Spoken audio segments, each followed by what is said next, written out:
नमस्कार दोस्तों, मैं हूं आपका दोस्त और आप सुन रहे हैं भूतकाल। अगर आपने इस कहानी का पहला भाग नहीं सुना है तो मैं सलाह दूंगा कि पहले वही सुने, क्योंकि आज की कहानी वहीं से शुरू होगी जहां पिछली बार सब कुछ बदल गया था।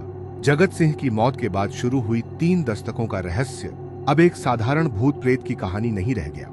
आर्यवीर जान चुका है कि कोई ऐसी शक्ति है जो इंसानों के सबसे गहरे दुख का इस्तेमाल करके उन्हें एक ऐसे दरवाजे तक ले जाती है जहां से लौटकर कोई कभी वापस नहीं आया। लेकिन सबसे बड़ा सच अभी सामने आना बाकी है। क्या सच में जगत सिंह उस रहस्यमयी दरवाजे के पीछे कैद है? आखिर दस्तक देने वाला कौन है? और क्या आर्यवीर अपने परिवार को बचा पाएगा? या फिर आज रात 2:17 पर एक और दस्तक किसी की जिंदगी हमेशा के लिए बदल देगी? तो हेडफोन लगाइए, लाइट बंद कर दीजिए और चलिए शुरू करते हैं। मौत के बाद दस्तक भाग 2, आखिरी दस्तक। आर्यवीर ने पूरी ताकत से खुद को बचाने की कोशिश की। ट्रक उसकी तरफ बेकाबू रफ्तार से आ रहा था। उसने आंखें बंद कर ली। उसे लगा अब सब खत्म हो गया, लेकिन टक्कर की आवाज नहीं आई। उसने धीरे धीरे आंखें खोली। वह फिर उसी कमरे में खड़ा था। सामने पीहू थी। कमला रो रही थी। रघुनाथ शास्त्री उसके कंधे को पकड़कर जोर जोर से हिला रहे थे। आर्यवीर, होश में आ। आर्यवीर ने घबराकर चारों तरफ देखा। उसे समझने में कुछ पल लगे कि वह कहीं गया ही नहीं था। ये सब सिर्फ कुछ सेकंड में हुआ था, लेकिन उसे लगा था जैसे कई मिनट बीत गए हों। उसकी सांसें तेज चल रही थीं। मैं सड़क पर था। रघुनाथ शास्त्री का चेहरा गंभीर हो गया। मैंने मना किया था उसका चेहरा मत देखना। उसने क्या दिखाया? आर्यवीर कुछ पल चुप रहा, फिर बोला, उसने एक्सीडेंट दिखाया, लेकिन इस बार मेरे बाबूजी नहीं, मैं मर रहा था। शास्त्री जी ने आंखें बंद कर ली। यही इसकी ताकत है। यह डर नहीं दिखाता, यह भविष्य की ऐसी तस्वीर दिखाता है जिस पर इंसान खुद यकीन करने लगे। उसी समय पीहू धीरे धीरे चारपाई से उठी। उसकी आंखें खुली थीं, लेकिन उनमें कोई भाव नहीं था। वह सीधे खिड़की की तरफ चलने लगी। कमला दौड़ी। पीहू! जैसे ही उसने बेटी का हाथ पकड़ा, पीहू ने एक झटके से उसका हाथ छुड़ा दिया। इतनी ताकत उसमें पहले कभी नहीं थी। वह बिना पलक झपकाए बोली, मुझे मत रोको, बाबूजी घर चलने को कह रहे हैं। कमला फूट पड़ी। यही तो तेरा घर है बेटी। पीहू मुस्कुराई। नहीं, ये घर अब उनका नहीं रहा। उन्होंने नया घर चुन लिया है। कमरे का तापमान अचानक और गिर गया। खिड़की के पास खड़ा वह आदमी अब दिखाई नहीं दे रहा था, लेकिन उसकी लाठी अब भी दीवार से टिकी हुई थी।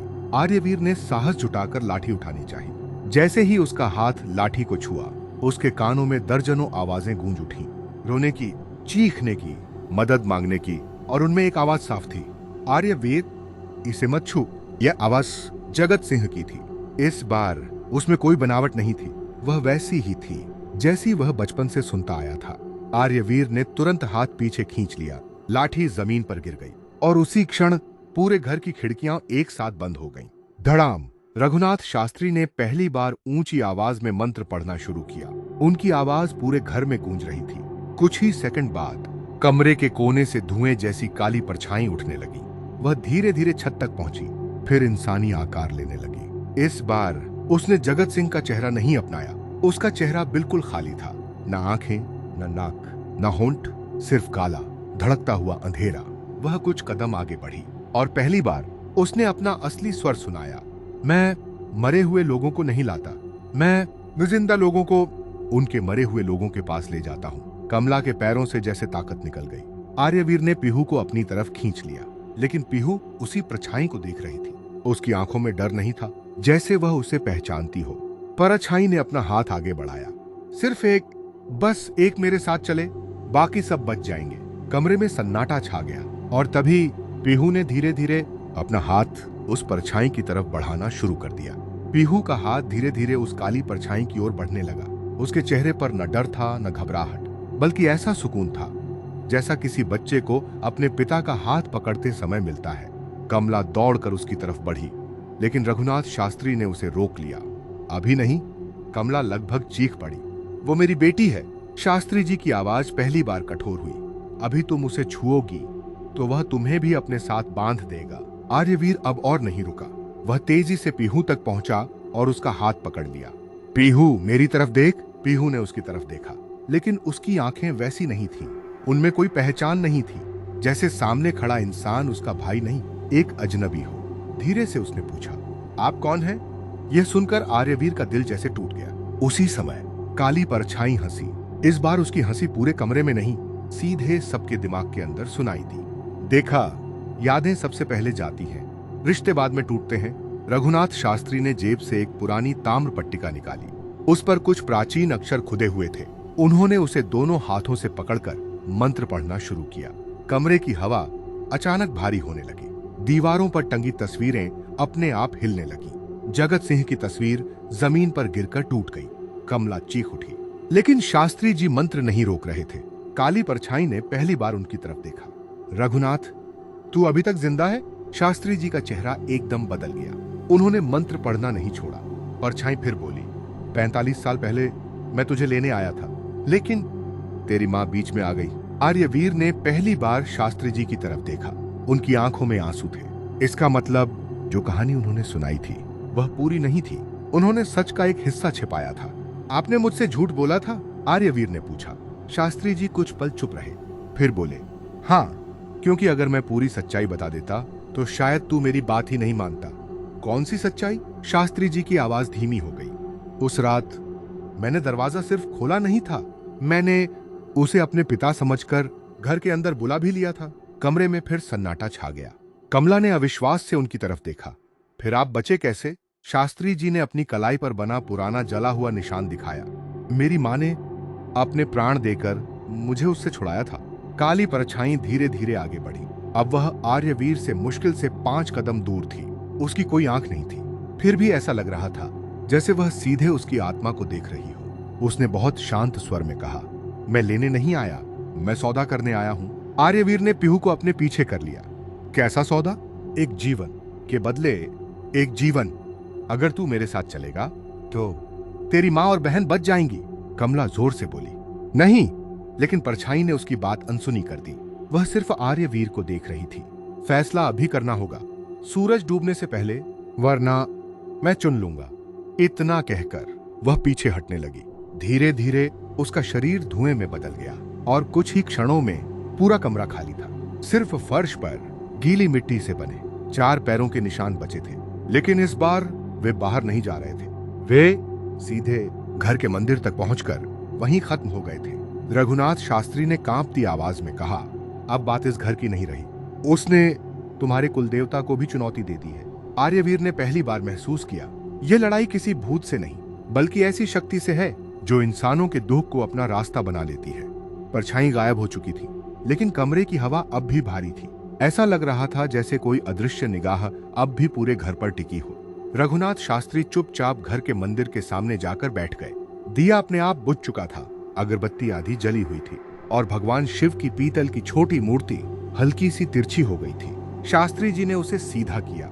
उनकी उंगलियां कांप रही थीं। आर्यवीर ने पहली बार उन्हें इतना असहाय देखा।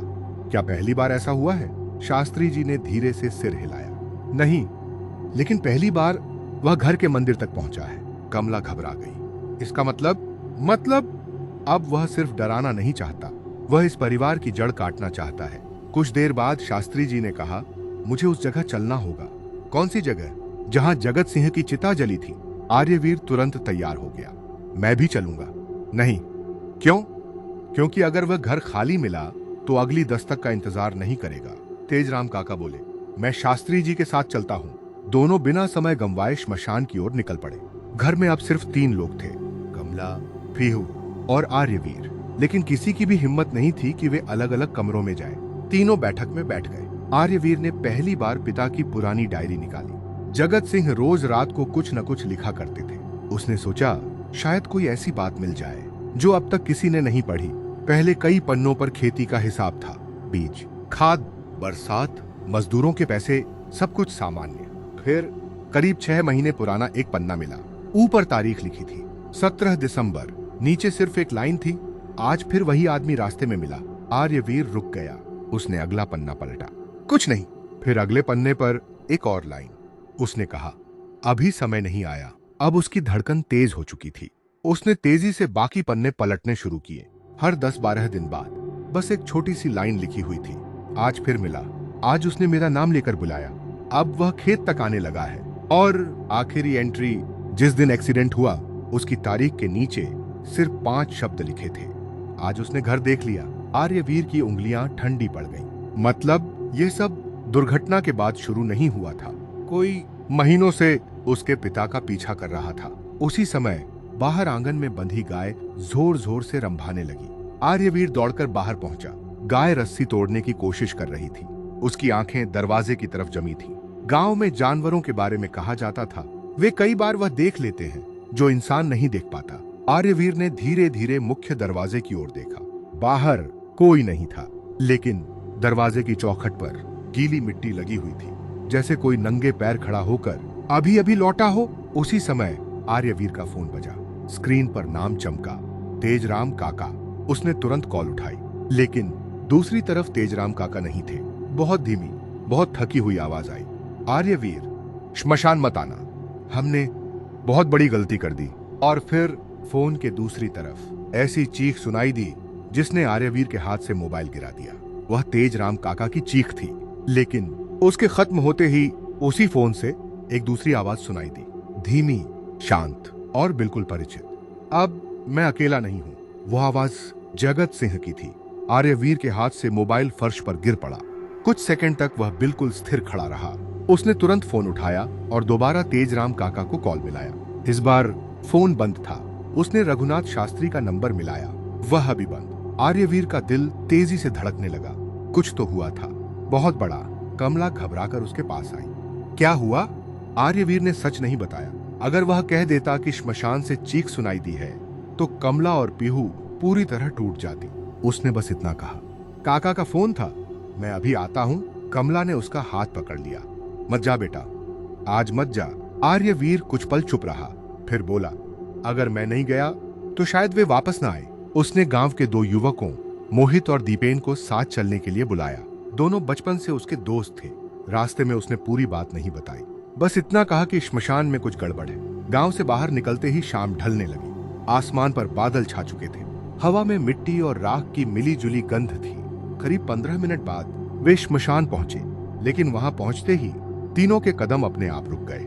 श्मशान पूरी तरह खाली था। न तेजराम काका, न रघुनाथ शास्त्री, न कोई और। सिर्फ जगत सिंह की चिता वाली जगह से पतला सा धुआं अब भी उठ रहा था।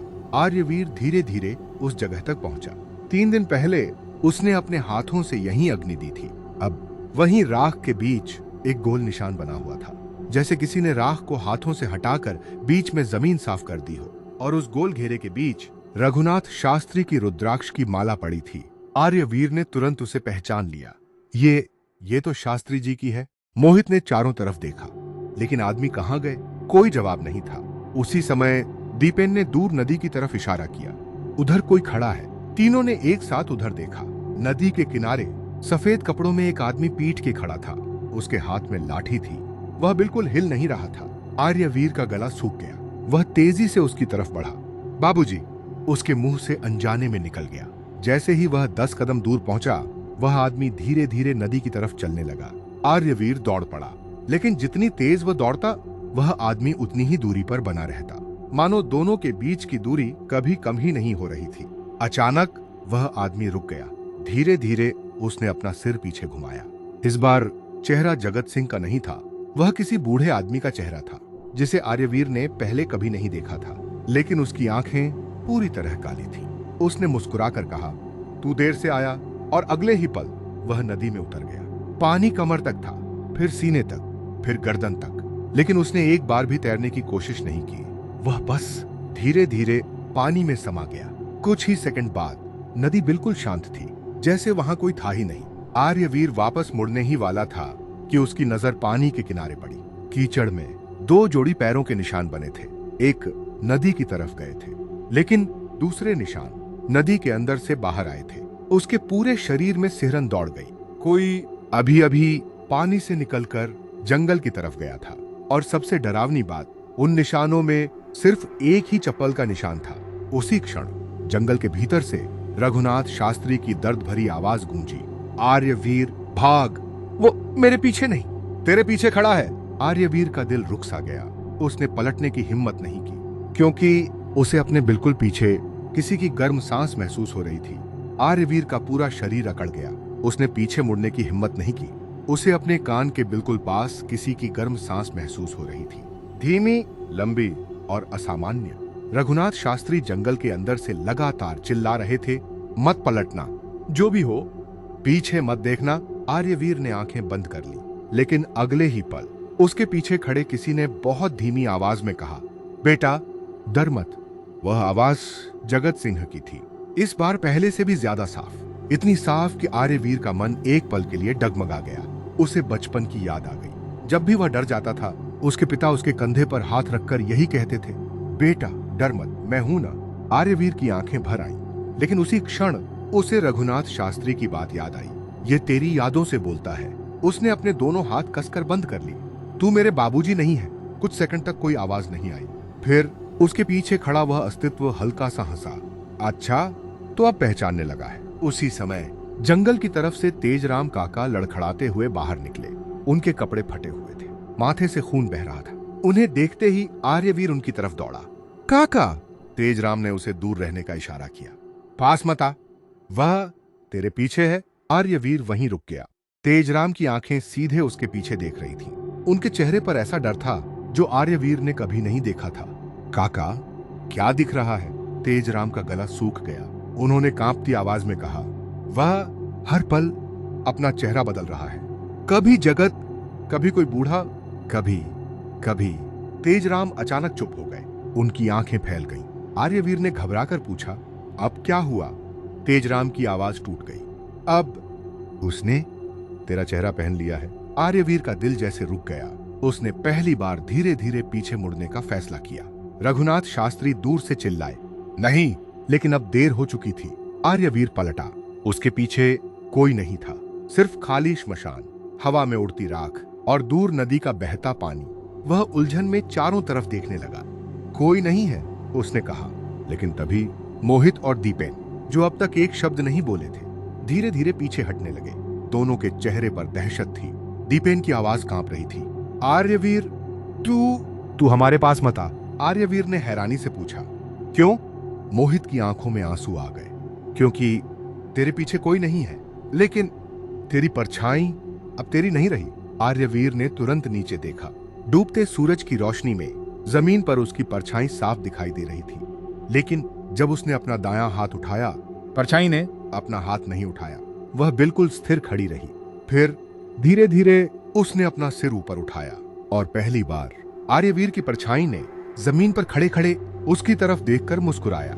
उसी क्षण रघुनाथ शास्त्री ने कांपती आवाज में कहा, अब यह तेरे पीछे नहीं, तेरे साथ चलने लगा है। आर्यवीर की नजर जमीन पर जमी रह गई। उसने दोबारा अपना हाथ उठाया। इस बार उसकी परछाई ने कुछ नहीं किया। वह बिल्कुल स्थिर खड़ी रही। फिर उसने धीरे धीरे अपना सिर दाईं तरफ झुकाया, ठीक उसी तरह जैसे कोई इंसान सामने खड़े दूसरे इंसान को ध्यान से देखता है। आर्यवीर के शरीर में सिहरन दौड़ गई। उसने एक कदम पीछे लिया, लेकिन उसकी परछाई पीछे नहीं हटी। वह वहीं खड़ी रही। और फिर उसने अपना दायां हाथ उठाकर आर्यवीर की तरफ इशारा किया। दीपेन डर के मारे चीख पड़ा, भाग यहां से। लेकिन उसके मुंह से आवाज निकलते ही परछाई ने धीरे से अपनी उंगली उसकी तरफ घुमा दी। दीपेन अचानक वहीं रुक गया। उसका चेहरा सफेद पड़ गया। वह खाली आंखों से सामने देखने लगा। दीपेन, मोहित ने उसे झकझोरा। कोई जवाब नहीं। अगले ही पल दीपेन ने बिना कुछ बोले नदी की तरफ चलना शुरू कर दिया। उसकी चाल बिल्कुल सामान्य थी, जैसे कोई रोज की तरह टहलने निकला हो। दीपेन, आर्यवीर उसके पीछे दौड़ा, लेकिन रघुनाथ शास्त्री ने उसका हाथ पकड़ लिया। मत जा, वह नदी में जा रहा है। आर्यवीर लगभग चिल्लाया। शास्त्री जी की पकड़ और मजबूत हो गई। अगर अभी तो उसके पीछे गया तो वह तुझे भी उसी रास्ते ले जाएगा। सबकी आंखों के सामने दीपेन नदी तक पहुंचा। वह पानी में उतर गया, घुटनों तक, कमर तक, सीने तक, लेकिन उसकी चाल नहीं बदली। उसने एक बार भी पीछे मुड़कर नहीं देखा। मोहित फूट फूट कर रोने लगा। दीपेन। उसी समय नदी के बीच खड़े दीपेन ने पहली बार सिर उठाया। उसने दूर खड़े आर्यवीर की तरफ देखा। उसकी आंखों में कोई डर नहीं था, बस एक अजीब सी मुस्कान थी। और फिर उसने हाथ हिलाया, जैसे किसी पुराने दोस्त को विदा कह रहा हो। अगले ही पल वह पानी के अंदर चला गया। न कोई छींटा उड़ा, न कोई संघर्ष, बस वह गायब हो गया। कुछ देर तक नदी बिल्कुल शांत रही। फिर पानी की सतह पर छोटे छोटे बुलबुले उठने लगे। 1, 2, 10, 20 और अचानक नदी के बीचों बीच एक हाथ पानी से बाहर निकला। मोहित चिल्लाया, दीपेन। लेकिन वह दीपेन का हाथ नहीं था। वह हाथ पूरा काला था। जैसे राख और कोयले से बना हो। उसने कुछ सेकंड हवा में तड़पने जैसा किया और फिर वापस पानी के अंदर चला गया। नदी फिर शांत हो गई। मोहित अब पूरी तरह टूट चुका था। हमें पुलिस बुलानी चाहिए। आर्यवीर ने पहली बार उसकी बात मानी। हाँ, उसने जेब से मोबाइल निकाला, लेकिन स्क्रीन देखते ही उसका चेहरा बदल गया। मोबाइल में सिर्फ एक नई फोटो थी जो उसने कभी खींची ही नहीं थी। फोटो यही श्मशान की थी। उसमें आर्यवीर, मोहित, दीपेन, तेजराम काका और रघुनाथ शास्त्री खड़े थे, लेकिन उनके पीछे राख के ढेर के पास एक और आदमी दिखाई दे रहा था। सफेद कुर्ता, एक चप्पल, हाथ में लाठी। उसका चेहरा धुंधला था, लेकिन फोटो के नीचे अपने आप एक लाइन उभर रही थी, जैसे कोई अभी लिख रहा हो। अब 5 नहीं, आर्यवीर ने घबराकर स्क्रीन देखी। लिखाई आगे बढ़ी। अब 6 हैं। उसी क्षण मोहित ने कांपते हुए कहा, आर्यवीर, फोटो फिर देख। आर्यवीर ने दोबारा स्क्रीन की तरफ देखा। अब उस फोटो में दीपेन भी उस सफेद कुर्ते वाले आदमी के ठीक बगल में खड़ा था। दोनों सीधे कैमरे की तरफ देखकर मुस्कुरा रहे थे। रघुनाथ शास्त्री ने फोटो देखते ही आंखें बंद कर ली। उन्होंने धीमी आवाज में कहा, जिसकी तस्वीर में वह आ जाए उसकी कहानी अभी खत्म नहीं होती, वह अभी शुरू होती है। आर्यवीर के हाथ कांप रहे थे। उसने मोबाइल स्क्रीन को कई बार बंद करके दोबारा खोला, लेकिन हर बार वही तस्वीर सामने आ जाती। दीपेन, जो कुछ मिनट पहले नदी में गायब हुआ था, अब उस तस्वीर में बाकी लोगों के साथ खड़ा मुस्कुरा रहा था।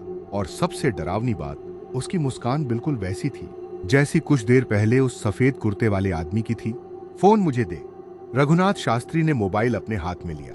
उन्होंने तस्वीर को कुछ देर तक ध्यान से देखा, फिर बहुत धीरे बोले, ये पहली तस्वीर नहीं है। आर्यवीर चौंका। क्या मतलब? शास्त्री जी ने गहरी सांस ली। हर बार जब वह किसी नए परिवार को चुनता है तो एक तस्वीर बनती है, और उस तस्वीर में धीरे धीरे सब लोग शामिल होते जाते हैं। मोहित ने घबराकर पूछा, अगर कोई मर जाए? शास्त्री जी ने उसकी तरफ देखा। मरने के बाद नहीं, उसके चुने जाने के बाद। आर्यवीर को उनकी बात समझ नहीं आई। चुने जाने का मतलब? शास्त्री जी ने मोबाइल वापस करते हुए कहा, तूने अभी देखा नहीं, पहले तस्वीर में सिर्फ वह था। फिर दीपेन भी आ गया। अगली बार कोई और होगा। आर्यवीर के गले से शब्द नहीं निकले। उसने तस्वीर फिर देखी। इस बार एक नई बात दिखाई दी। फोटो के बिल्कुल कोने में एक छोटा सा लड़का खड़ा था। उम्र 10 से 11 साल, हाथ में स्कूल का बैग, चेहरा धुंधला। ये कौन है? उसने पूछा। शास्त्री जी तस्वीर देखते ही जैसे पत्थर के हो गए। उनके होंठ कांपने लगे। नहीं, यह नहीं हो सकता। क्या हुआ? शास्त्री जी ने धीमे स्वर में कहा, यह मेरा बेटा है। आर्यवीर हैरान रह गया। लेकिन आपने तो कहा था। शास्त्री जी की आंखें भर आईं। मैंने कभी नहीं बताया, क्योंकि मैं किसी को बता ही नहीं पाया। वे पास रखे पत्थर पर बैठ गए। मेरी शादी के 2 साल बाद मेरा एक बेटा हुआ था। नाम था नक्श। जिस रात मैंने दरवाजा खोला था, उस रात वह सिर्फ 6 महीने का था। आर्यवीर ध्यान से सुन रहा था। कुछ साल बाद एक दिन वह घर के बाहर खेल रहा था। बस 5 मिनट के लिए मेरी नजर उससे हटी और वह कभी नहीं मिला। मोहित ने धीरे से पूछा। पुलिस? पूरा जिला खोजा गया, नदी, जंगल, कुएं, सब जगह, लेकिन नक्श कभी नहीं मिला। शास्त्री जी की आवाज टूट गई। आज 45 साल बाद मैंने उसे फिर देखा है। चारों तरफ गहरा सन्नाटा था, सिर्फ नदी का बहता पानी सुनाई दे रहा था। तभी आर्यवीर के मोबाइल में फिर कंपन हुआ। इस बार कोई कॉल नहीं थी। गैलरी अपने आप खुल गई। तस्वीर फिर सामने आ गई, लेकिन अब उसमें बदलाव था। फोटो के पीछे खड़ा सफेद कुर्ते वाला आदमी धीरे धीरे कैमरे के और पास आ गया था। इतना पास कि उसका आधा चेहरा अब साफ दिखाई देने लगा। उसकी एक आंख पूरी तरह काली थी, दूसरी बिल्कुल इंसान जैसी, और वह आंख सीधे आर्यवीर को देख रही थी। फिर मोबाइल स्क्रीन पर अपने आप एक नया वाक्य उभरने लगा। आज रात कुछ सेकंड बाद दूसरी लाइन लिखी गई। 12 बजे, फिर तीसरी, इस तस्वीर में, और आखिर में धीरे धीरे जैसे किसी ने खून से लिखा हो, तुम्हारी मां भी आ जाएगी। कमला, जो घर पर अकेली थी। आर्यवीर के हाथ से मोबाइल छूटकर जमीन पर गिर गया। उसने बिना एक पल गंवाए बाइक की चाबी उठाई। मुझे घर जाना होगा। लेकिन जैसे ही उसने बाइक स्टार्ट करनी चाही, उसका इंजन अपने आप बंद हो गया। दूसरी बार, तीसरी बार, हर बार। और तभी श्मशान के पीछे वाले जंगल से एक साथ दर्जनों लोगों के दरवाजा खटखटाने की आवाज गूंजने लगी। ऐसा लग रहा था जैसे जंगल में सैकड़ों अदृश्य घर हों और हर घर पर कोई एक साथ दस्तक दे रहा हो। जंगल में गूंजती दस्तक की आवाजें किसी एक दिशा से नहीं आ रही थीं। ऐसा लग रहा था जैसे हर पेड़, हर चट्टान, हर परछाई किसी अदृश्य दरवाजे पर दस्तक दे रही हो। मोहित ने दोनों कान बंद कर ली। ये आवाज दिमाग के अंदर क्यों सुनाई दे रही है? रघुनाथ शास्त्री ने आंखें बंद कर ली। ये आवाज बाहर नहीं है, यह तुम्हें सुनाई नहीं दे रही, यह तुम्हें बुला रही है। आर्यवीर ने बिना एक पल गंवाए बाइक फिर स्टार्ट करने की कोशिश की। इस बार इंजन चालू हो गया। उसने राहत की सांस ली, लेकिन उसी क्षण बाइक के डिजिटल मीटर पर समय चमका। 11:11 PM। आर्यवीर चौंक गया। वे लोग शाम को श्मशान आए थे। उसे लगा था मुश्किल से 1 घंटा बीता होगा, लेकिन करीब 5 घंटे कैसे निकल गए? उसने मोबाइल देखा, उसमें भी वही समय था, 11:11 PM। मोहित ने घबराकर कहा, अभी तो सूरज डूबा था। रघुनाथ शास्त्री ने धीमे स्वर में कहा, वह समय नहीं बदलता, वह समय चुरा लेता है। आर्यवीर ने बाइक तेजी से गांव की तरफ दौड़ा दी। रास्ता वही था, लेकिन आज सब कुछ अलग लग रहा था। आम के पेड़, सूखी नहर, पुराना कुआं, सब कुछ जैसे पहले से ज्यादा सुनसान था। अचानक उसे सड़क के किनारे एक आदमी खड़ा दिखाई दिया। सफेद कुर्ता, हाथ में लाठी, एक चप्पल। आर्यवीर ने नजरें फेर ली। शास्त्री जी ने कहा था उसे देखना मत, लेकिन कुछ मीटर आगे वही आदमी फिर खड़ा था। फिर अगले मोड़ पर, फिर पुल के पास, हर जगह। वह कभी चलता नहीं था, बस हर मोड़ पर पहले से मौजूद मिल जाता, जैसे रास्ता उसी का हो। गांव की पहली चौपाल दिखाई दी तो आर्यवीर को थोड़ी राहत मिली, लेकिन अगले ही पल उसका दिल बैठ गया। पूरा गांव अंधेरे में डूबा हुआ था। न किसी घर में बल्ब जल रहा था, न कहीं टीवी की आवाज, न बच्चों की हंसी, न कुत्तों का भौंकना। ऐसा सन्नाटा जैसे पूरा गांव अचानक खाली हो गया हो। मोहित ने फुसफुसाकर कहा, इतने बड़े गांव में एक भी आदमी बाहर क्यों नहीं है? किसी के पास जवाब नहीं था। आर्यवीर जैसे ही अपने घर के सामने पहुंचा, उसके पैरों तले जमीन खिसक गई। मुख्य दरवाजा पूरी तरह खुला हुआ था, वही दरवाजा जिसे उसने खुद बंद करके छोड़ा था। आंगन में दिया बुझ चुका था और दरवाजे की चौखट पर गीली मिट्टी से बने दर्जनों पैरों के निशान थे। छोटे, बड़े, बूढ़े, बच्चों जैसे जैसे कई लोग एक साथ अंदर गए हों, लेकिन बाहर आने का एक भी निशान नहीं था। अम्मा! आर्यवीर दौड़ता हुआ अंदर गया। बैठक खाली, रसोई खाली, जगत सिंह का कमरा खाली, पीहू का कमरा खाली, पूरा घर बिल्कुल सुनसान। लेकिन घर के मंदिर में रखा छोटा सा पीतल का घंटा अपने आप धीरे धीरे बज रहा था। तन तन तन। रघुनाथ शास्त्री ने मंदिर की तरफ देखा और उनका चेहरा सफेद पड़ गया। नहीं, उसने इन्हें घर से बाहर नहीं ले गया। आर्यवीर ने घबराकर पूछा, तो कहां है? शास्त्री जी ने कांपती उंगली से घर के पीछे वाले आंगन की तरफ इशारा किया। वहां आर्यवीर दौड़ता हुआ पीछे पहुंचा। नीम के पेड़ के नीचे कमला और पीहू दोनों खड़ी थीं। दोनों की पीठ उसकी तरफ थी, दोनों बिल्कुल स्थिर। अम्मा! कोई जवाब नहीं। पीहू! फिर भी नहीं। आर्यवीर धीरे धीरे उनके पास पहुंचा। जैसे ही उसने कमला के कंधे पर हाथ रखा, दोनों एक साथ उसकी तरफ मुड़ी। उनकी आंखें खुली थीं, चेहरे भी वही थे, लेकिन दोनों के होठों से एक ही आवाज निकली, तू देर से आया आर्यवीर। अब दरवाजा खुल चुका है। उसी क्षण नीम के पेड़ के पीछे एक पुराना लकड़ी का दरवाजा धीरे धीरे मिट्टी के अंदर से बाहर निकलने लगा। ऐसा दरवाजा जो कुछ सेकंड पहले वहां था ही नहीं, और उसके भीतर घना अंधेरा था। उस अंधेरे से दर्जनों लोगों की फुसफुसाहट एक साथ सुनाई दी। घर लौट आओ, हम सब इंतजार कर रहे हैं। नीम के पेड़ के नीचे मिट्टी अपने आप हट रही थी। आर्यवीर ने अपनी जिंदगी में ऐसा दृश्य कभी नहीं देखा था। पेड़ की जड़ें धीरे धीरे एक तरफ खिसक रही थीं। सूखी मिट्टी ऐसे टूट रही थी जैसे नीचे से कोई बहुत भारी चीज ऊपर धकेल रहा हो। कुछ ही पलों में जमीन के भीतर से एक पुराना लकड़ी का दरवाजा बाहर आ गया। काली सड़ी हुई लकड़ी, जंग लगे लोहे के कुंडे और बीच में बना हुआ एक गोल निशान जो राख से बना हुआ लग रहा था। उस दरवाजे का वहां होना असंभव था, क्योंकि उस जगह आर्यवीर बचपन से खेलता आया था। वहां कभी कोई तहखाना नहीं था। कमला और पीहू उसी दरवाजे के सामने खड़ी थीं। दोनों की आंखें खुली थीं, लेकिन उनमें जीवन नहीं था। वे पलक तक नहीं झपका रही थीं। फिर दोनों ने एक साथ अपना दायां हाथ उठाया और उस दरवाजे की ओर इशारा किया। एक ही आवाज, एक ही लहजा, एक ही सांस, उसे खोल दो। आर्यवीर एक कदम पीछे हट गया। अम्मा, होश में आओ। कोई जवाब नहीं। पीहू! दोनों के होंठ फिर हिले। वो बहुत देर से इंतजार कर रहा है। आर्यवीर ने अपनी जिंदगी में ऐसा दृश्य कभी नहीं देखा था। पेड़ की जड़ें धीरे धीरे एक तरफ खिसक रही थीं। सूखी मिट्टी से बने दर्जनों पैरों के निशान थे। चेहरे भी वही थे, लेकिन दोनों के होठों से एक ही आवाज निकली, तू देर से आया आर्यवीर। अब दरवाजा खुल चुका है। उसी क्षण नीम के पेड़ के पीछे एक पुराना लकड़ी का दरवाजा बाहर आ गया। काली सड़ी हुई लकड़ी, जंग लगे लोहे के कुंडे और बीच में बना हुआ एक गोल निशान जो राख से बना हुआ लग रहा था। उस दरवाजे का वहां होना असंभव था, क्योंकि उस जगह आर्यवीर बचपन से खेलता आया था। वहां कभी कोई तहखाना नहीं था। कमला और पीहू उसी दरवाजे के सामने खड़ी थीं। दोनों की आंखें खुली थीं, लेकिन उनमें जीवन नहीं था। फिर दोनों ने एक साथ अपना दायां हाथ उठाया और उस दरवाजे की ओर इशारा किया। एक ही आवाज, एक ही लहजा, एक ही सांस, उसे खोल दो। आर्यवीर ने अपनी जिंदगी में ऐसा दृश्य कभी नहीं देखा था। रघुनाथ शास्त्री धीरे धीरे आगे बढ़े। उन्होंने दरवाजे को देखते ही अपनी आंखें बंद कर ली। उनके चेहरे का रंग उड़ चुका था। यही है? तेजराम काका ने पूछा। क्या? शास्त्री जी की आवाज कांप रही थी। मुझे लगा था यह सिर्फ कहानी है, लेकिन यह सच है। आर्यवीर उनकी तरफ मुड़ा। आप जानते हैं इसे? शास्त्री जी ने सिर हिलाया। मेरे दादा बताया करते थे, हर 100 साल में एक ऐसा घर चुना जाता है जहां दुख सबसे गहरा हो, और फिर उस घर के आंगन में यह दरवाजा दिखाई देता है। आर्यवीर ने पूछा, इस दरवाजे के पीछे क्या है? शास्त्री जी ने जवाब देने से पहले गहरी सांस ली, फिर बहुत धीमे बोले, वापसी का रास्ता। किसकी वापसी? उन लोगों की जिन्हें हम खो चुके हैं। कमला अचानक मुस्कुराई। पहली बार जगत सिंह की मौत के बाद उसके चेहरे पर मुस्कान आई थी, लेकिन वह मुस्कान उसकी नहीं थी। उसने बिना आर्यवीर की तरफ देखे कहा, जगत बाहर खड़ा है, बस एक बार दरवाजा खोल दो। उसी समय लकड़ी के दरवाजे के दूसरी तरफ से धीरे धीरे किसी ने दस्तक दी। ठक एक बार, फिर ठक दूसरी बार, फिर तीसरी। लेकिन इस बार दस्तक के साथ एक आवाज भी आई। वो आवाज जगत सिंह की नहीं थी। वह बहुत बूढ़ी थी, बहुत थकी हुई, जैसे सैकड़ों साल पुराना कोई आदमी बोल रहा हो। मैं घर आना चाहता हूं। पूरा आंगन ठंडा पड़ गया। नीम के पत्ते बिना हवा के हिलने लगे। गाय जोर जोर से रस्सी तोड़ने लगी। घर के अंदर रखा हर बर्तन धीरे धीरे कांपने लगा। आर्यवीर ने पहली बार साहस जुटाकर पूछा, तू कौन है? कुछ पल तक सन्नाटा रहा।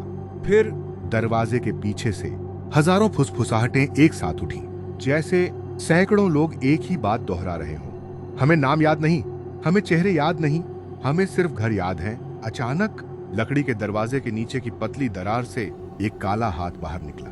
वह इंसान का हाथ नहीं था। उंगलियां बहुत लंबी थीं, नाखून मिट्टी में धंस गए, और उसने धीरे धीरे दरवाजे की कुंडी पकड़ ली। रघुनाथ शास्त्री पहली बार जोर से चिल्लाए, आर्यवीर! अगर उसने कुंडी खोल दी तो फिर यह दरवाजा कभी बंद नहीं होगा। और उसी क्षण अंदर से कुंडी धीरे धीरे घूमने लगी। खट खट लकड़ी की पुरानी कुंडी अपने आप आधी घूम गई। आंगन में खड़े हर इंसान की सांस थम गई। कमला और पीहू अब भी बिल्कुल स्थिर खड़ी थी। उनके चेहरे पर न कोई डर था, न कोई भाव, जैसे उनकी आत्मा कहीं और चली गई हो। रघुनाथ शास्त्री बिना एक पल गंवाए दरवाजे की तरफ दौड़े। उन्होंने दोनों हाथों से कुंडी को पकड़ लिया, लेकिन कुंडी दूसरी तरफ से भी घूम रही थी। ऐसा लग रहा था जैसे दूसरी ओर कोई बहुत ताकतवर आदमी उसे खोलने की कोशिश कर रहा हो। धीरे धीरे शास्त्री जी के हाथ पीछे खिसकने लगे। उनकी नसें उभर आईं, माथे पर पसीना छलक आया। आर्यवीर, मदद कर! आर्यवीर भी दौड़कर पहुंचा। दोनों ने मिलकर पूरी ताकत लगा दी, लेकिन कुंडी फिर भी धीरे धीरे खुल रही थी। तभी दरवाजे के पीछे से किसी बच्चे के रोने की आवाज आई। पूरा आंगन एकदम शांत हो गया। कमला ने पहली बार पलक झपकाई। ये तो। वह बोलते बोलते रुक गई। रघुनाथ शास्त्री का चेहरा सफेद पड़ गया। उन्होंने कांपती आवाज में कहा, नहीं, ये उसका नया खेल है। लेकिन अगले ही पल वे खुद भी चुप हो गए, क्योंकि वह रोने की आवाज उन्हें पहचान में आ गई थी। वह उनके बेटे नक्श की आवाज थी। 45 साल पहले गायब हुआ वही बच्चा। शास्त्री जी की पकड़ ढीली पड़ने लगी। दरवाजे के पीछे से आवाज आई, बाबा, इतने साल हो गए, मुझे घर नहीं ले चलोगे? रघुनाथ शास्त्री की आंखों से आंसू बह निकले। उनके होंठ कांप रहे थे। नक्श! आर्यवीर ने तुरंत उनका कंधा पकड़ लिया। शास्त्री जी, ये आपका बेटा नहीं है, लेकिन दो तर्क से ज्यादा ताकतवर होता है। शास्त्री जी की आंखों में अब एक पिता था, कोई तांत्रिक नहीं। उसी समय दरवाजे के पीछे से एक और आवाज आई, इस बार जगत सिंह की। रघुनाथ, अगर तू अपने बेटे से मिलना चाहता है तो कुंडी छोड़ दे। फिर कमला की तरफ देखकर, कमला, मैं बाहर हूं, बहुत ठंड लग रही है, बस एक बार दरवाजा खोल दो। कमला जैसे सम्मोहित होकर आगे बढ़ने लगी। आर्यवीर ने दौड़कर उसका हाथ पकड़ लिया। अम्मा! लेकिन कमला ने पहली बार अपने बेटे को जोर से धक्का दिया, इतना जोर कि आर्यवीर जमीन पर गिर पड़ा। उसने कभी सोचा भी नहीं था कि उसकी मां में इतनी ताकत हो सकती है। इसी बीच खटाक, कुंडी पूरी घूम गई। दरवाजा बस 1 इंच खुला, और उसी 1 इंच की दरार से बर्फ जैसी ठंडी हवा का झोंका पूरे आंगन में फैल गया। दिया बुझ गया। नीम के सारे पत्ते एक साथ झड़ने लगे। आसमान पर उड़ते कौवे अचानक सीधे जमीन पर गिरने लगे। गाय रस्सी तोड़कर भाग गई, और उस दरार के अंदर आर्यवीर ने पहली बार कुछ देखा। वह कोई कमरा नहीं था, कोई सुरंग नहीं, कोई अंधेरा भी नहीं। वहां सैकड़ों लोग खड़े थे, चुपचाप, बिना हिले। सबके चेहरे धुंधले, सबकी आंखें सीधे बाहर देख रही थी, जैसे उन्हें सिर्फ एक इशारे का इंतजार हो। उनके बीच सबसे आगे जगत सिंह खड़े थे। उन्होंने मुस्कुराकर हाथ उठाया। आर्यवीर, इधर आ बेटा। आर्यवीर की आंखों से आंसू निकल आए। एक पल के लिए उसे सचमुच लगा इस बार बाबूजी ही हैं। लेकिन तभी जगत सिंह के पीछे खड़े बाकी लोगों ने एक साथ अपना सिर ऊपर उठाया और उनके चेहरों पर कोई आंख, कोई नाक, कोई होंठ नहीं थे, सिर्फ काला धड़कता हुआ अंधेरा। आर्यवीर की रूह कांप गई। उसी क्षण दरवाजे की दरार से दर्जनों काले हाथ बाहर निकले, धीरे धीरे रेंगते हुए आंगन की मिट्टी पर फैलने लगे। रघुनाथ शास्त्री पूरी ताकत से चिल्लाए, पीछे हटो, ये लोग बाहर नहीं आ रहे, ये किसी को अंदर खींचने आए हैं। और अगले ही पल उन काले हाथों ने आर्यवीर का टखना पकड़ लिया। आर्यवीर को अचानक लगा जैसे उसके पैर की हड्डियां बर्फ बन गई हों। दरवाजे की दरार से निकला वह काला हाथ उसके टखने को अस्वाभाविक ताकत से पकड़े हुए था। वह हाथ ठंडा नहीं था, बल्कि जलता हुआ था। ऐसा लग रहा था जैसे किसी ने लाल अंगारों से उसका पैर पकड़ लिया हो। आर्यवीर दर्द से चीख उठा। उसने पूरी ताकत से अपना पैर छुड़ाने की कोशिश की, लेकिन जितना जोर लगाता वह हाथ उतनी ही मजबूती से उसे अपनी तरफ खींचने लगता। मिट्टी पर उसके शरीर के घिसटने के निशान बनने लगे। बस 2 फुट और वह उस दरवाजे तक पहुंच जाता। आर्यवीर! मोहित दौड़कर उसकी तरफ आया। उसने आर्यवीर का हाथ पकड़कर पीछे खींचा, लेकिन अगले ही पल दरार से दूसरा हाथ निकला। उसने मोहित की कलाई पकड़ ली। मोहित की चीख पूरे आंगन में गूंज उठी। अब दोनों भाई जैसे उस दरवाजे और इस दुनिया के बीच फंस गए थे। रघुनाथ शास्त्री ने पहली बार अपनी कमर से बंधी एक छोटी कपड़े की पोटली खोली। उसमें से उन्होंने मुट्ठी भर राख निकाली, लेकिन यह श्मशान की राख नहीं थी। इसमें कपूर और चंदन की तेज खुशबू थी। उन्होंने पूरी ताकत से वह राख दरवाजे की दरार पर फेंकी। जैसे ही राख उन काले हाथों पर गिरी, पूरा आंगन एक भयानक चीख से कांप उठा। वह चीख किसी एक इंसान की नहीं थी। ऐसा लग रहा था जैसे सैकड़ों लोग एक साथ दर्द में चिल्ला रहे हों। काले हाथ तुरंत पीछे हट गए। आर्यवीर और मोहित दोनों पीछे गिर पड़े। दरवाजे के पीछे फिर सन्नाटा छा गया, लेकिन वह सन्नाटा ज्यादा देर नहीं रहा। धीरे धीरे दरार के पीछे खड़े सैकड़ों धुंधले चेहरे एक साथ आगे बढ़ने लगे। उनके कदमों की आवाज नहीं आ रही थी, फिर भी ऐसा महसूस हो रहा था जैसे पूरी धरती कांप रही हो। आर्यवीर ने पहली बार गौर से उन्हें देखा। उनमें कोई जवान था, कोई बूढ़ा, कोई औरत, कोई बच्चा। कुछ के शरीर पर पुराने जमाने के कपड़े थे, कुछ अंग्रेजों के समय के लग रहे थे, कुछ बिल्कुल आधुनिक। लेकिन उन सब में एक चीज समान थी, उनकी आंखों की जगह सिर्फ गहरा अंधेरा था। अचानक उनमें से एक बूढ़ा आदमी आगे आया। उसके हाथ में लकड़ी की बैसाखी थी। उसने आर्यवीर को देखा और बहुत धीरे कहा, मैं 1897 में गया था। फिर एक और आदमी आगे आया। उसके गले में टूटी हुई पुलिस की सीटी लटक रही थी। मैं 1974 में दस्तक खोल बैठा था। फिर एक छोटी सी लड़की, उम्र मुश्किल से 8 साल, उसने अपनी गुड़िया सीने से लगाई हुई थी, धीरे से बोली, मम्मी ने कहा था पापा आए हैं, मैंने ही दरवाजा खोला था। कमला की आंखों से आंसू बहने लगे। वह लड़की उसे अपनी पीहू जैसी लगी। रघुनाथ शास्त्री ने कांपती आवाज में कहा, देख रहे हो, ये भूत नहीं है, ये वो लोग हैं जो कभी वापस नहीं लौट सके। आर्यवीर का गला सूख गया। मतलब शास्त्री जी ने सिर झुका लिया। इस दरवाजे के पीछे मौत नहीं है, कैद है। उसी समय भीड़ के सबसे पीछे एक आदमी धीरे धीरे आगे बढ़ा। उसे देखते ही आर्यवीर का दिल धड़कना भूल गया। वह जगत सिंह थे। इस बार उनका चेहरा बिल्कुल सामान्य था। कोई काला अंधेरा नहीं, कोई विकृति नहीं, बस थके हुए, कमजोर और आंखों में आंसू। उन्होंने हाथ जोड़ लिए। आर्यवीर, मेरी बात सुन। रघुनाथ शास्त्री जोर से चिल्लाए, मत सुनना। लेकिन जगत सिंह ने पहली बार ऐसी बात कही जिसे सुनकर आर्यवीर का दिल टूट गया। बेटा, मैं उस चीज नहीं हूं, मैं सचमुच यहां फंसा हुआ हूं। पूरा आंगन खामोश हो गया। जगत सिंह की आंखों से आंसू बह रहे थे। उन्होंने कांपते हुए कहा, उसने मेरा रूप इसलिए लिया क्योंकि मैं सबसे पहले इसी दरवाजे के अंदर आया था। और उसी क्षण जगत सिंह के पीछे अंधेरे से 2 विशाल काले हाथ निकले और उन्हें गर्दन से पकड़कर पीछे खींचने लगे। जाते जाते उन्होंने पूरी ताकत से सिर्फ एक वाक्य चिल्लाया, आर्यवीर, दस्तक देने वाला अभी तक बाहर ही खड़ा है। और अगले ही पल वह भीड़ में गायब हो गए। आर्यवीर के चेहरे का रंग उड़ गया। अगर दस्तक देने वाला उस दरवाजे के अंदर नहीं था तो फिर वह इस समय कहां था? आर्यवीर के कानों में सिर्फ एक ही वाक्य गूंज रहा था, दस्तक देने वाला अभी तक बाहर ही खड़ा है। उसने दरवाजे के भीतर झांका। सैकड़ों चेहरे, हजारों आंखें और उनके बीच कहीं उसके पिता। अगर दस्तक देने वाला वहां नहीं था तो फिर वह कौन था जिसने पहली रात जगत सिंह की आवाज में दरवाजा खटखटाया? रघुनाथ शास्त्री का चेहरा एकदम सफेद पड़ गया। उन्होंने जैसे ही यह बात समझी, उनके होंठ कांपने लगे। हमसे बहुत बड़ी गलती हो गई, आर्यवीर ने घबराकर पूछा। क्या? शास्त्री जी ने धीरे धीरे पूरे आंगन की तरफ देखा। नियम का पेड़, दीवार, बरामदा।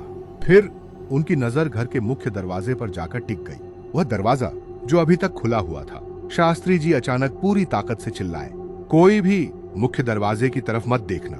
लेकिन देर हो चुकी थी। मोहित की नजर पहले ही उधर उठ चुकी थी। वह कुछ सेकंड तक दरवाजे को देखता रहा। फिर उसके चेहरे पर हैरानी फैल गई। वहां कोई खड़ा है। आर्यवीर का दिल धड़क उठा। कौन? मोहित ने धीरे धीरे जवाब दिया। एक बहुत बूढ़ा आदमी, सफेद नहीं, काले कपड़े पहने हुए, और उसके हाथ में दरवाजा खटखटाने वाली लोहे की पुरानी सांकल है। रघुनाथ शास्त्री ने आंखें बंद कर ली। मत देखना, वह चाहता ही यही है। लेकिन आर्यवीर खुद को रोक नहीं पाया। उसने धीरे धीरे सिर घुमाया। मुख्य दरवाजा लगभग 30 कदम दूर था। उसकी चौखट पर सचमुच कोई खड़ा था, लेकिन वह वैसा नहीं था जैसा आर्यवीर ने सोचा था। न सफेद कुर्ता, न एक चप्पल, न लाठी। वह एक असामान्य रूप से लंबा बूढ़ा आदमी था। काले फटे हुए कपड़े, सूखा शरीर, चेहरा इतनी गहरी झुर्रियों से भरा कि त्वचा पेड़ की छाल जैसी लग रही थी, और उसकी आंखें पूरी तरह सफेद, बिना पुतलियों की। उसके दाएं हाथ में लोहे की एक पुरानी सांकल थी, वही सांकल जिससे पुराने जमाने में लोग लकड़ी के दरवाजे खटखटाते थे। बूढ़े ने धीरे धीरे सांकल उठाई और हवा में ही 3 बार बजाई। थक थक थक। अजीब बात यह थी, सांकल हवा में थी, लेकिन आवाज आर्यवीर के सीने के अंदर गूंजी। ऐसा लगा जैसे दस्तक उसके दिल पर पड़ी हो। बूढ़ा पहली बार मुस्कुराया। उसके मुंह में एक भी दांत नहीं था, लेकिन मुस्कान इतनी भयानक थी कि कमला ने तुरंत अपनी आंखें बंद कर ली।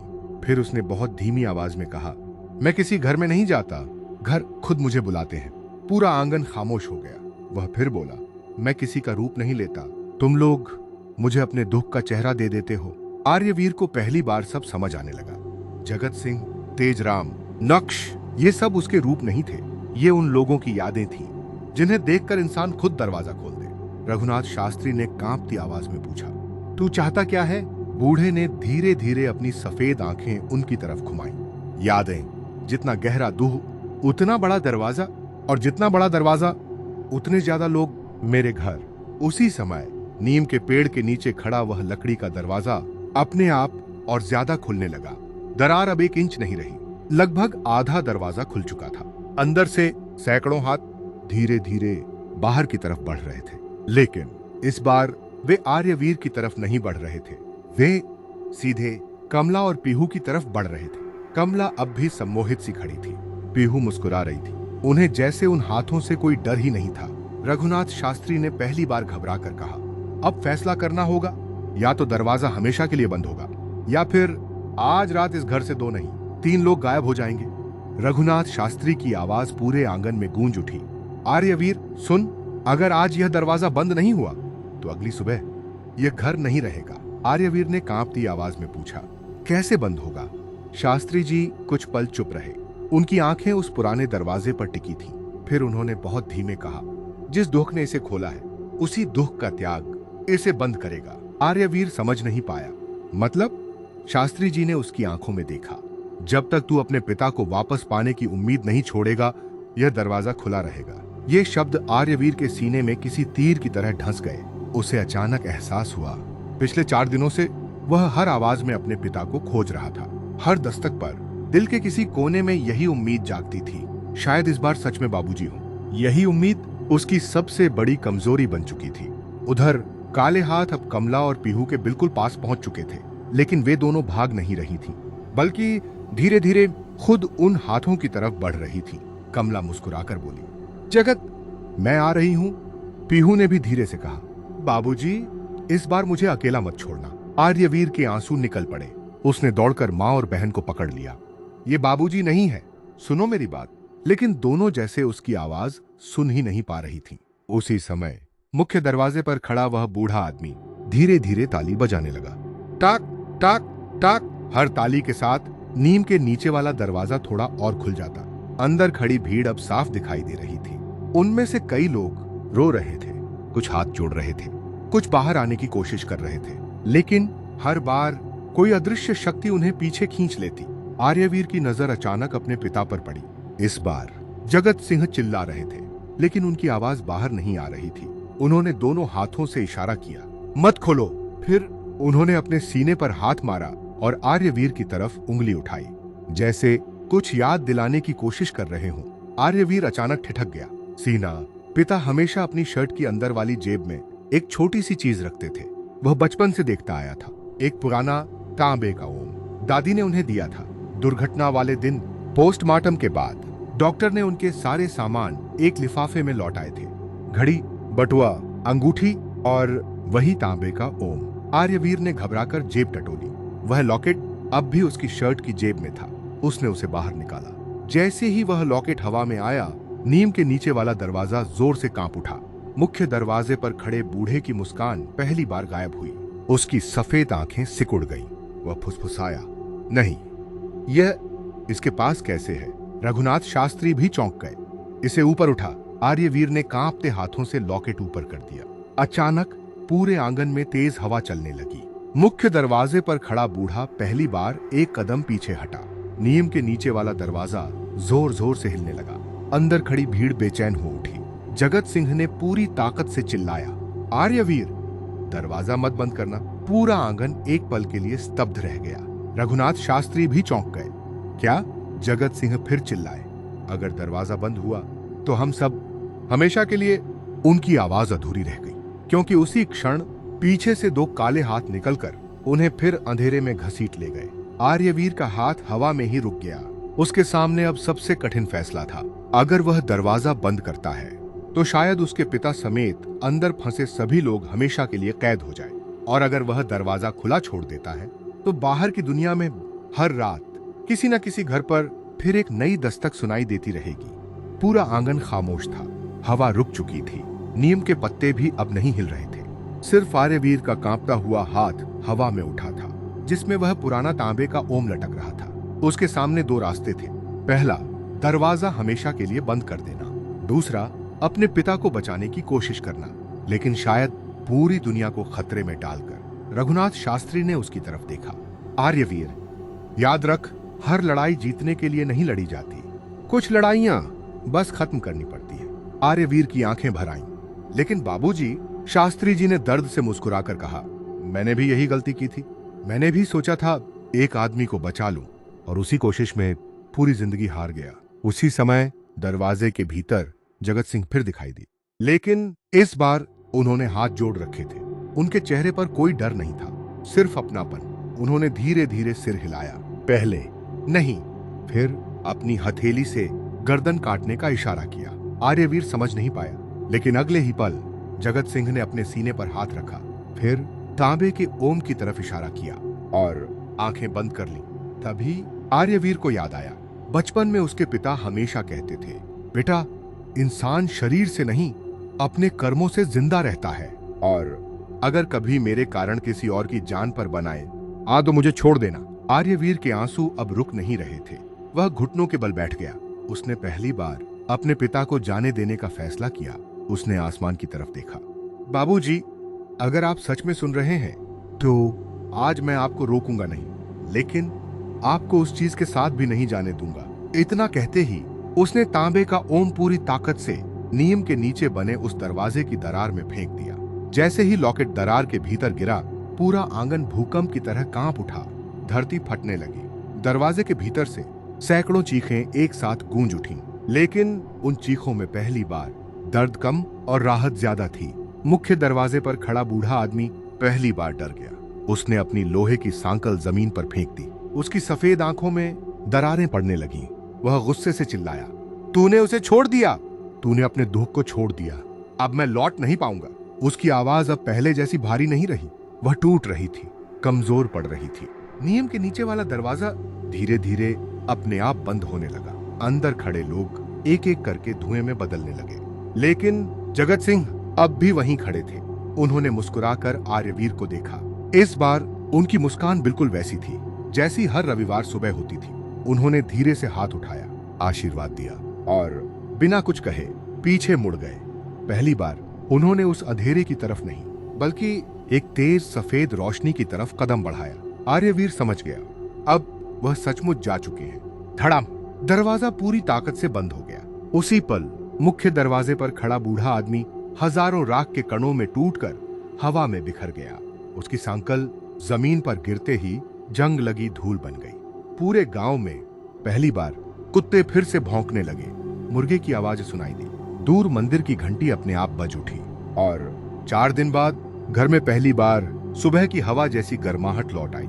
लेकिन जैसे ही सबने राहत की सांस ली, रघुनाथ शास्त्री की नजर नीम के पेड़ पर पड़ी। वहां छाल पर किसी ने नाखून से सिर्फ एक वाक्य लिखा था, दस्तक देने वाला नहीं मरा, उसने सिर्फ एक घर छोड़ दिया है। शास्त्री जी ने वह लिखावट पढ़ी और पहली बार किसी से कुछ नहीं कहा, बस धीरे से आसमान की तरफ देखा। उन्हें पता था कहानी खत्म नहीं हुई, सिर्फ रामपुरा गांव का अध्याय खत्म हुआ है। 6 महीने बाद रामपुरा गांव फिर पहले जैसा हो चुका था।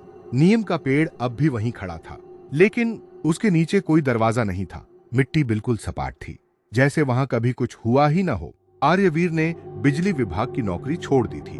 वह अब अपने पिता की खेती संभाल रहा था। कमला धीरे धीरे सामान्य जीवन में लौट रही थी। पीहू ने फिर से कॉलेज जाना शुरू कर दिया। रघुनाथ शास्त्री कुछ ही दिनों बाद शांतिपूर्वक इस दुनिया से चले गए। मरने से पहले उन्होंने आर्यवीर को सिर्फ एक लिफाफा दिया। उस पर लिखा था, इसे मेरी मृत्यु के बाद ही खोलना। आर्यवीर ने महीनों तक वह लिफाफा नहीं खोला। एक रात उसे अचानक याद आया। उसने अलमारी से लिफाफा निकाला। अंदर सिर्फ एक पुराना नक्शा था। पूरा भारत बना हुआ था।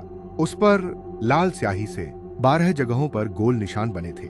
हर निशान के नीचे सिर्फ एक तारीख लिखी थी, 1912, 1930, फिर 1930, 1981, 2026 और सबसे नीचे एक खाली लाइन जिसके सामने कोई तारीख नहीं थी, सिर्फ लिखा था, अगला घर नक्शे के पीछे।